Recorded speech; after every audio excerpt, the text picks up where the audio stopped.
Ele é mineiro de Araguari e prudentino de coração. Nasceu em 73 e formou-se em jornalismo pelo Centro Universitário do Triângulo, a Unitre de Minas Gerais. Em 98, veio trabalhar aqui em Presidente Prudente como repórter da TV Fronteira. Em 2002, aceitou o desafio de ser jornalista esportivo na Rede Globo de Brasília. Hoje, ele é repórter da TV Globo. Em 2010, foi um dos jornalistas responsáveis pela cobertura do Mundial da África do Sul. Em 2011, cobriu eventos como os Jogos Pan-Americanos de Guadalajara, no México. Em 2012, cobriu também os Jogos Paralímpicos de Londres, na Inglaterra. Já cobriu por diversas vezes jogos do Campeonato Paulista, Brasileiro, Copa do Brasil e Taça Libertadores da América. Participou também das transmissões do GP Brasil de Fórmula 1. No ano passado, fez a cobertura da saga vitoriosa do Corinthians no Mundial de Clubes do Japão.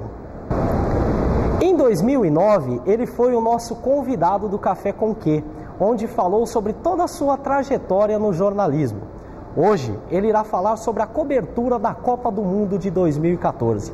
O bom filho a casa torna, ele é Renato Peters e será o nosso convidado nessa edição especial do Café com Quê, direto da 4ª edição do Salão do Livro, direto das dependências do IBC. Renato, muito obrigado por ter aceitado o nosso convite. O prazer é todo meu. E, cara, você falou coisa que nem eu lembrava, tanta coisa que eu fiz. Não, mas é muita coisa. Você fez bastante coisa no jornalismo já. Joia. Então vamos começar aqui. Renato, como eu falei aqui na abertura, você cobriu o último Mundial, 2010, lá na África do Sul. Você conhece também estádios da Europa, da Ásia e também a estrutura que esses países têm para fazer um campeonato mundial, uma Copa do Mundo. Você acredita que o Brasil está preparado para fazer a Copa do Mundo do ano que vem? Bom, primeiro que o Brasil vai ter que estar, né? Não tem mais jeito. Já quando você fecha com a FIFA, você tem que apresentar. Eu acho que o que você falou é muito importante. A gente que anda por vários países aí, que vê a estrutura dos estádios lá fora, o que a gente tinha aqui hoje era uma coisa assim, absurda, não dá para comparar. Em termos de infraestrutura, em termos de conforto, e não estou falando só de estádio para gente rica, não, porque você tem condições lá fora. Eu vi vários estádios que eles têm uma área para pessoas que têm mais poder aquisitivo, que o cara pode chegar com o carro dele, estacionar e subir até uma cabine, como ele pode ter para o cara que vai de metrô, vai de ônibus e encoste lá. O que eu acho que eu sou contra o número de sedes que foi colocado. Eu acho que a gente tem muitas sedes para o país e eu acho que a prioridade deveria ter sido em cidades que têm realmente o futebol. A gente tem algumas cidades que não comportam um estádio novo, um estádio grande. Mas enfim, a Copa já está aí, o Brasil assinou, a FIFA não pediu, né, que o Brasil se candidatasse. Acho que vai ser um grande desafio e a gente vai ver com nossos governantes aí se a gente vai ter condição realmente de mostrar uma Copa do Mundo legal para as pessoas que vêm aqui. Já que você tocou nesse assunto das sedes, existem algumas sedes aqui no Brasil onde não tem times nem na Série B do Campeonato Brasileiro, como é o caso da Arena Pantanal em Cuiabá, a Arena Amazônia lá em Manaus, no Amazonas. E depois esses estádios eles terão apenas 3 jogos da Copa do Mundo, que são os jogos da primeira fase. Pensando nisso, qual alternativa você acha que poderia ser utilizada para que esses monumentos não virem elefantes brancos? Isso aí eu acho que é uma grande questão para os nossos governantes, entendeu? Que nós vamos fazer o estádio, por exemplo, de Brasília, que vai sediar a abertura da Copa do Mundo, onde os principais times de Brasília, Gama e Brasiliense, têm seus estádios nas cidades satélites. Quem não conhece Brasília, Brasília tem um plano piloto, que é onde ficam as partes administrativas e algumas moradias, e a grande parte da maioria mora nas cidades satélites. Então não tem futebol no plano piloto onde está o estádio. Eu acho que está aí o grande desafio, que aí a gente volta àquilo que eu falei no começo. O número de sedes eu acho que foi exagerado e a forma como se escolheu esses locais foi muito mais política do que administrativa. Foi muito mais a questão de algum político bater no peito e falar: eu trouxe a Copa do Mundo para cá. Aí vem na sua pergunta: e o que a gente vai fazer com o estádio depois da Copa do Mundo? aí essa pergunta a gente tem que fazer a esses políticos que levaram a Copa para lá, infelizmente. Quanto à questão da Copa do Mundo ser um negócio, nós temos aí as próximas sedes: 2018, Rússia; 2022, Catar. Dois países que não têm tradição alguma, né, se você observar no cenário mundial quanto à questão do futebol. Quem lucra com esse negócio? Quem faz essas escolhas assim? Então, os países, na verdade, se candidatam porque você não deixa de ser... É um negócio para as duas partes. A FIFA vem aqui, ela é dona, ela é detentora de todos os direitos, ela fala, olha, quer fazer o Mundial no seu país? Muito bem, você vai fazer o Mundial lá. E aí ela pede as exigências que a gente já está vendo em todos os telejornais aí, essas exigências que são feitas. Agora sim, a Copa do Mundo, ela movimenta muita coisa. Ela vai movimentar número de turistas, o país vai ser realmente alvo de reportagens, enfim, ele vai ser olhado com outros olhos por pessoal lá fora, e aí tem que ver o que interessa a essa pessoa. A Rússia, por exemplo, vai fazer, mudando um pouquinho, as Olimpíadas de Inverno em Sochi, que é um balneário. Por quê? É importante também para os russos que eles mostrem esse local, que eles badalhem. Eu estive lá em Sochi em 2009 e é um lugar assim, muito badalado, que traz turistas de toda aquela parte do leste europeu ali, e muita gente de mais longe ainda. Então assim, tem o interesse também de quem organiza. Não necessariamente você precisa de um país com tradição no futebol para isso. Depende do que a Rússia quer, entendeu? Ela quer se mostrar o país, ela quer se mostrar, o mundo, como que ela consegue organizar uma Copa do Mundo. O Catar também, a gente sabe que tem muito investimento em jogadores, eles levam muitos jogadores para lá. Então, assim, depende do que o país quer para sediar uma Copa do Mundo. Você falou agora há pouco que na questão da estrutura de alguns países da Europa, você tem estádios, tanto para classe A, B e C. No Brasil, tanto aqueles que estão sendo reformados quanto os que estão sendo construídos, eles estão sendo construídos naquele padrão classe A. Você acredita que isso vai afastar aquele torcedor da classe mais baixa de ir ao campo assistir o jogo ou não? Eu acho que não, porque eu acho que, independentemente da forma como o estádio é construído, do que ele oferece, você pode ter no mesmo estádio, como eu disse, camadas mais populares. Aí, geralmente os estádios hoje estão sendo padronizados, entendeu? Então você tem, as cadeiras são padronizadas. Agora, nada impede que você tenha uma área mais popular, entendeu? Mesmo com essa estrutura que seja a mesma, mas uma área mais popular para as pessoas que realmente não têm condição de pagar. Porque eu acho que o que aconteceu hoje é uma inversão de valores. Se fala o seguinte: você vai a qualquer estádio hoje em São Paulo, por exemplo, estádio do Morumbi, você paga um absurdo para você estacionar, não tem condição. Um estacionamento num clássico, num jogo no Morumbi, e isso a gente faz muito, custa R$100. Então o que você tem que fazer? Eu acho que o estádio tem que ser democrático. Você tem a parte que o cara consiga, como eu disse, com o carro dele, subir e ter uma área VIP, que ele vai pagar, sei lá, R$200, R$300, como tem gente com poder aquisitivo. Só que eu acho que você tem que ter também um espaço para aquele torcedor de baixa renda que vai pagar lá seus R$20, não sei, R$15 no ingresso. Aí não é nem a questão da estrutura do estádio, é a administração. Tem como fazer? Tem. Mas aí é com quem está administrando cada um desses estádios. Pegando um pouquinho o gancho nisso daí, Baixinho Romário, hoje deputado do PSB do Rio de Janeiro, era afiado na bola, rei das áreas, hoje também ele é afiado na política. Ele deu uma declaração recentemente falando que a Copa de 2014 ela é do Brasil, mas não do brasileiro. O que você tem a dizer sobre isso? Ele não deixa de ter razão, porque a Copa do Mundo... Aí a gente volta na questão da FIFA. A forma da venda, isso é casada com quando você faz o acordo com a FIFA, entendeu? Agora, existe um sorteio, inclusive, porque não tem ingresso para todo mundo, não cabe todo mundo. O Brasil é um país gigantesco, de dimensões continentais, não tem como todo mundo realmente assistir. Então o que se faz hoje? Existe até um sorteio. Tem gente que está entrando no sorteio para pegar algum jogo para ver um pedaço da Copa do Mundo. Agora, todos assistirem à Copa é uma utopia. aí é muito difícil você ter isso, entendeu? Porque você tem, por mais que eles tenham colocado 12 sedes, mas o número de jogos não comporta a quantidade de pessoas, entendeu? É diferente, por exemplo, no Campeonato Brasileiro, que você tem um ano todo a participação, a Copa do Brasil, que agora ganhou uma dimensão maior. Infelizmente não tem jeito.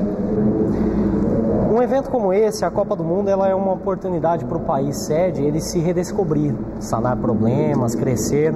Você acredita que isso vai acontecer no Brasil? Eu te confesso que eu sou um pouquinho até pessimista, porque assim, a gente está vendo ao longo desses anos que muitas coisas da parte estrutural não foi feita.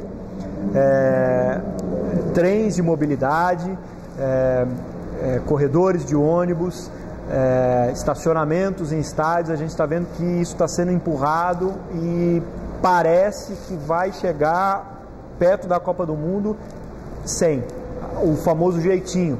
Não tem o lugar para o cara estacionar, leva uma van me dá um medo de ser assim, durante a Copa do Mundo vai funcionar. Acabou a Copa do Mundo? Eu não sei. Então assim, é uma pena também, que isso que eu acho mais importante, é a gente ter que esperar. Eu vi uma entrevista há um tempo atrás, de um trem que iria ligar, desculpa, eu não prestei muita atenção, mas assim, um trem que iria ligar uma parte do Rio de Janeiro até uma outra, que onde seriam 2 locais de competição, e esse trem ficaria para que depois a população, o legado. Mas aí eu pergunto, por que isso não foi feito antes? Por que tem que se esperar uma Olimpíada ou uma Copa do Mundo para que você tenha um estádio de melhor qualidade, uma avenida que leve a esse estádio de melhor qualidade? E acho que aí é o grande problema dessa questão. Joia. Agora nós vamos falar um pouquinho de cobertura, né? A Rede Globo é a detentora dos direitos de transmissão da Copa do Mundo. De que forma vai ser feita essa cobertura? Quando termina uma Copa do Mundo, por exemplo, terminou a Copa do Mundo da África, no dia seguinte uma comissão já se reúne e começa a pensar. Nós já temos gente pensando nessa cobertura para a Copa no Brasil, que vai ser muito diferente de tudo que a Globo já fez e que todas as outras TVs fizeram, porque é uma Copa em casa. Então você vai girar o maior número de correspondentes, o maior número de profissionais, de técnicos. Então assim, terminou uma Copa, já começam a pensar outra. Eu sei que já existem núcleos sendo formados. A informação de como ela vai ser feita, isso não é passado para a gente, isso é passado só depois. Assim, existe um departamento estratégico que pensa nisso e depois vai moldando ações. O que eu sei é isso.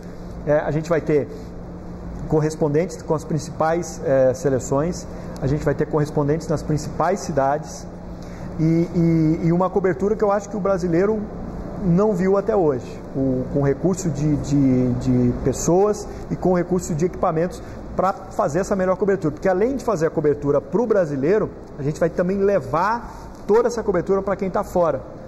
O Globo vai gerar também, muitas imagens vão ser geradas para vários países, e também nós temos que pensar nos brasileiros que estão lá fora, que também, claro, vão querer assistir uma Copa do Mundo aqui. Joia. Qual a maior dificuldade para o repórter fazer uma cobertura desse tamanho? A coisa na Copa do Mundo é muito organizada, tudo funciona. Tudo funciona, você tem o lugar onde você vai fazer e tal. Eu acho que o principal problema para o repórter é que a gente está acostumado hoje no Brasil a um tipo de cobertura diferente. Por exemplo, na Europa, o repórter não fica dentro do campo. Aqui nós temos o pessoal de rádio que fica atrás dos gols, nós temos o pessoal de televisão. Quando você vai gravar uma passagem, que é quando o repórter aparece, para quem não sabe, você grava com o goleiro ali no fundo ou com o que está acontecendo ali. Nesse tipo de competição não tem. Por exemplo, você tem dentro de campo só os cinegrafistas, e você, para gravar uma coisa, ou para se aproximar mais daquele real que está acontecendo, você precisa gravar depois, que é uma coisa mais fria e tal. Então o principal assim, é se adequar a essa nova maneira. Por exemplo, o Brasil, a gente ainda é um pouco desorganizado nessa questão de cobertura. Acaba um jogo, quem assiste muito jogo de futebol vê, às vezes é um jogador, microfone se pegando, câmera e tal. Lá não existe isso, existe uma zona mista, o jogador sai, ele fala com quem ele quiser, então você já tem um lugar, tudo é determinado, onde você vai ficar, na zona mista, que é depois onde passa o jogador, na coletiva de imprensa, se teu lugar está marcado. Então, assim, acho que o principal é a gente se organizar um pouquinho, que o Brasil é meio diferente nessa parte, assim. Falando um pouquinho dessa questão de saída de campo, transmissão, tem alguma história engraçada que já aconteceu com você? Várias, de briga, ali a gente fala que é igual Libertadores, amigo. Quando vem a câmera assim, porque vem o jogador, aí você imagina, são 6, 7 emissoras de rádio, 3 emissoras de TV, todo mundo querendo pegar o cara. Então, assim, você começa a se confrontar com o próprio colega, cotovelo aqui, e você precisa, por exemplo, o cara de rádio, ele só coloca o microfone. Eu preciso achar um lugar, às vezes, que o meu câmera se posicione atrás, para que ele possa pegar. Por isso que às vezes vocês veem um pedaço, meio a cara do cara, meio tremido, mas é uma briga ali, que vocês não sabem os bastidores. Bom, agora nós vamos falar um pouquinho de seleção brasileira, como torcedor, né? Quais seleções que você acha que são as favoritas para o Mundial do ano que vem? Cara, eu acho que favorita a gente vai falar nas de sempre. Argentina, Inglaterra, a Holanda, que está mordida há muitos anos e não consegue. Agora, eu tenho uma coisa, espero que seja uma cisma. Eu não queria que o Brasil tivesse sido campeão na Copa das Confederações. Eu não queria. Eu achava que se tivesse perdido aquele jogo, isso falando como torcedor, se tivesse perdido aquele jogo, a gente ficava instigado, agora a gente precisa ganhar o Mundial. Então, assim, eu tenho muito medo da Espanha, que eu acho que a Espanha não engoliu aquela derrota no Maracanã, ou ela não engoliu aquilo, e ela vai vir babando em cima dos brasileiros, ou ela não jogou tudo aquilo que ela pode jogar. E aí é um maior medo ainda, da gente pegar uma final, me dá arrepios, assim, falar, Brasil, lógico, é um grande jogo, eu queria estar lá, queria ver, queria cobrir. Mas como você perguntou, como torcedor, não sei se eu queria. Como profissional, eu queria cobrir, era o jogo que eu queria, era a final perfeita, para qualquer texto, para qualquer imagem. Agora, como torcedor, ai. Voltando um pouco nesse aspecto aí de torcedor, a gente sabe que o Brasil tem milhares de treinadores espalhados, né? E você acredita, tem algum jogador que o Filipão não está lembrando, que você colocaria nesse grupo? Ele sempre fala que o grupo está fechado, quase fechado, mas tem algumas vagas. Tem alguém aí que poderia entrar? Eu olharia o Kaká direitinho ainda. Eu acho que se ele tiver vontade, é um cara que eu queria ter, entendeu? Eu acho que talvez seria o cara que é um cara que é experiente, e é um cara que eu levaria mesmo que não fosse para jogar. Que é um cara, porque ele é um cara experiente e ele é um cara grupo. E ele é um cara que vai entender, se você chegar para ele e falar assim, Kaká, você não vai jogar, mas eu quero, sabe, exerça a sua liderança. Não sei, aí os caras no Twitter vão começar a porque os torcedores adoram. E para você, Renato, café com quê? Café sem demagogia, que é uma coisa que eu adoro estar aqui, café com Presidente Prudente. E o Café com Quê de hoje fica por aqui. Muito obrigado, Renato, por ter participado do nosso programa. Prazer é todo meu. Muito obrigado a você, internauta, que acessou o site da TV Facop. Até a próxima. Tchau. Tá demais, hein?